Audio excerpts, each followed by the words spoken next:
We've been very much looking forward to this interaction, and we're so grateful for your participation in this interaction. And the topic we wish to bring to your minds and hearts and to your awareness today is this topic or this subject or this theme that we call your true identity. Your true identity is spirit. Now, many of you in this community have had a taste of that, knowing, that realization, that who you truly are is not this physical body, it is not this human personality, it is not this human construct that is on this physical plane. Your true identity is the non-physical consciousness, the soul essence, the higher self, that unseen force which animates your physicality, which gives life to your physicality. And the reason it's important to acknowledge that, not just on a daily basis, but on a moment-to-moment-to-moment basis, is because when you are misidentified with a false identity, meaning when you have been hypnotized into believing that all that you are is this physicality and this human personality and this human construct, and you forget who you are and what you are beyond that form, then it causes a great deal of suffering in your life.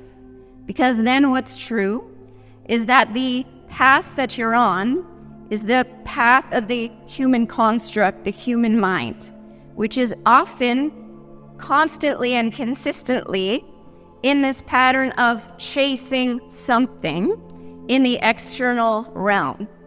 You're chasing something because you have forgotten who you are. You think that who you are perhaps is this human aspect, and this human has a tendency to need to prove itself in this reality, or achieve, or acquire, or chase. But your soul, the essence of who you truly are, has no need for any of that. Now, your soul does love to create in this reality. You are the essence of who you are, is a creator being.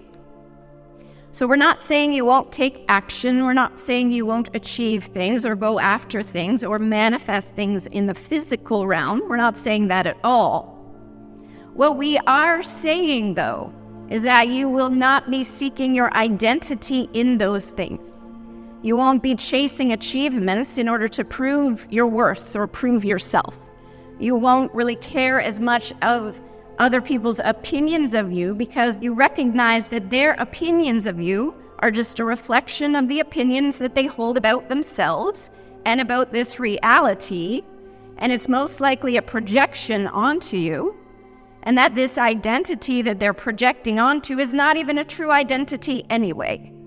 The identity that we're speaking of when we refer to your true identity is, again, the essence of who you are in the spiritual realm. Again, this non-physical consciousness.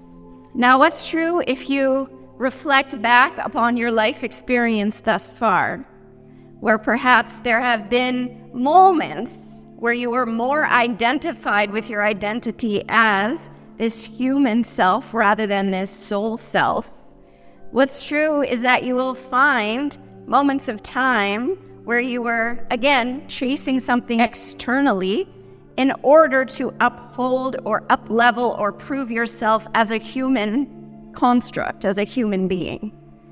And we always like to say, when you recognize that that's what you have done and you have forgotten your true nature as the essence of God, as a creator being, as an emanation of source energy, we always like to say, when you recognize that perhaps you have been living in forgetfulness, that the most appropriate response to that is laughter or a sense of lightness. We often say, when you recognize that you have been chasing something externally to prove this identity that is in essence more of a false identity, and you say to yourself, well, isn't that cute? Isn't that cute that I did that?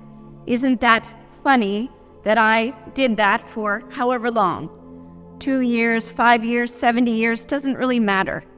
The essence of you is eternal. What's the rush? There's no rush here. And so when you recognize that perhaps you took a path in the past or you made a choice in the past, and now you see from a higher perspective, then we ask and encourage you one thing, and that's not to project criticism or judgment, not to layer that on your human aspect. There is no need for any self-judgment or self-criticism in any way. What there is a need for is compassion. Compassion, a sense of love and understanding and recognition that this human journey is one of duality, where there's up, down, left, right, black and white, and you are here to experience all of it. And part of your journey on the spiritual path is to experience forgetfulness. It's to experience darkness. And why is that? It's so that when you come into the light and you have a greater recognition of who you truly are on a soul level, then you can feel the difference between those two things. It cultivates discernment. Without those two experiences, you wouldn't recognize one from the other. So all experiences that you've had up until this point are valid, and we want to encourage you to honor those as a very important part of your path. So there's no looking back, or we encourage you not to look back and say, well, I should have known better, because that's not accurate of the truth. If you did know better, what's true is that you would have done something differently. And so there's no criticism, there's no judgment, there's just the light of your awareness, the light of your soul self, the recognition of who you truly are. And with that recognition of who you truly are, different choices are made. Different choices are made that are more in alignment with your soul self, your higher self, the aspect of you that is source energy in a physical body. And what's true is that you become more drawn. There is an impulse to create your life in accordance, in alignment with this higher aspect of yourself. And so you can be fed all of these ideas from your external realm about who you need to be in the world and what you should have or what you should want. You're fed all of these consistently, all of these thought forms and ideas. And really what that is, it's that there are certain individuals, sorry for bad news, that want you to stay in this pattern of chasing, because it is a sort of a hypnotism. It keeps you in this energetic pattern. But when you recognize and you remember that you are your soul self, then the creation of your life is not about chasing what other people have told you that you should want. Instead, it turns into this inner impulse of, what am I here for? What am I here for? What is my soul purpose? Why am I on this planet? For what reason was I born? And what we want you to know very clearly is that for each and every one of you, there is a divine reason why you were born. There is a divine blueprint that was created just for you. There is a purpose to your life. And you were perfectly created. Your image and likeness was perfectly created to fulfill that divine intention. But you don't know what that is when you are hypnotized by the external world. You don't know what that is when you have forgotten your true nature and your attention is outside yourself. So we say the key for you here is to, first of all, on a daily basis, on a moment-to-moment basis, remember who you truly are as a work of art, as an emanation of God, an emanation of source energy, as a divine being of light. First of all, you remember who you are. And second of all, you start to have these moments in time where you get very quiet. You listen to silence and you ask questions, such as, for what reason was I born? Why am I here? Now we're going to tell you an easy way to know the answer to that question, because there can be a lot of confusion And the reason there can be a lot of confusion with the answers to those questions is, again, because you are hypnotized to believe that you should go after things that have nothing to do with the essence of who you truly are. So the way that you discern what is in your divine blueprint, the way you discern what the essence of who you are is all about and its reason for being here, is you ask yourself a few questions. One of the questions is, what am I good at? What are my natural gifts and talents? What am I drawn to? What, in a way, has come easy to me when I think back upon my life experience? What have I been drawn to? And what have perhaps other people told me, hey, you're really good at that? Because what's true is when you're really good at something, you don't always recognize that, but other people do, because it doesn't come easy to them. So we're not talking about getting another person's opinion. We're just asking you to think about and recognize what other people have commented that you are naturally gifted at. So your natural gifts and talents are a clue as to what is in your divine blueprint, the reason why you are here. The second reason you can tell, or the second way you can tell what's in your divine blueprint, is to ask yourself where your passions are and what excites you. What topics, what subjects, what areas of life are really exciting to you? What are you drawn to? And this will change from moment to moment to moment as you go about your life experience. So don't ask yourself what you felt passionate about 10 years ago. Ask yourself what you feel passionate about in this powerful present moment. And ask yourself that question in silence. And if you don't hear the answer immediately, just wait. Another exercise we have given Karen to recommend to people is if you're really confused about what you're passionate about, you go to a big bookstore or you go to a library where there are many topics on every subject, many books on every subject under the sun in front of you, and you don't really think too hard about it, but you just allow yourself to gravitate to what section of the store or the library that feels resonant to you. And that is how you discern. Those two elements are really clues as to what's in your divine blueprint. Now, once you have discerned what is in your divine blueprint and the path that perhaps you wish to take from this powerful moment in time, then one thing we'd ask of you is that you keep it to yourself for just a little while. Let it just be your knowingness. Let it be just your idea. And don't get too overexcited about telling everyone you know. Hey, guess what, everybody? I have uncovered my divine blueprint. Let me tell you what it is. Because here's what's true. Your divine blueprint is 100% unique to you. And other people may not 100% understand your path. And your path on a soul level will contain, very naturally, these challenges and these experiences that will cause you to evolve or grow on a soul level. The other aspect to telling too many people at once is that other people may feel a degree of discomfort.